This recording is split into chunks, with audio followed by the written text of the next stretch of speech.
What did Jesus mean when he said, "This is my body and this is my blood"? Those words have set off a firestorm of controversy when Jesus said them that has not abated. The church has been arguing over the meaning of those words since the day Jesus said them. There have been those in the church who've taken them very literally and have understood Jesus to be making some kind of metaphysical statement about the nature of the bread, that somehow it literally is his flesh, and that the wine literally is his blood. Others have argued that Jesus was speaking more figuratively, and the debates have continued to this day. I don't know that they'll be resolved anytime before Christ returns, but I think if we're going to make any progress on understanding those, we first need to understand the ways in which the phrase "this is" can be used.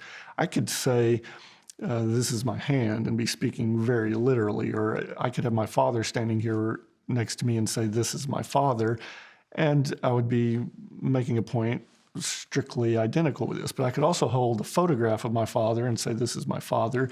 Doesn't mean exactly the same thing, because that piece of paper did not beget me. I could have a live video recording of my father and say, "This is my father." That phrase, "this is that," can be interpreted in different ways depending on the context. And so the hard part about interpreting Jesus' words is figuring out exactly what the context was.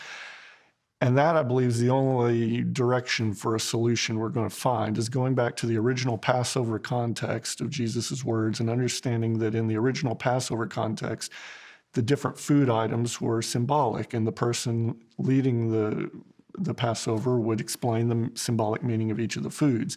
And Jesus is taking that and transposing it into a new key with the Lord's Supper being the new Passover ahead of the new Exodus. He's identifying his body with the sacrifice that is to be made for the benefit of his people. And so his body and blood are now the new sacrificial meal.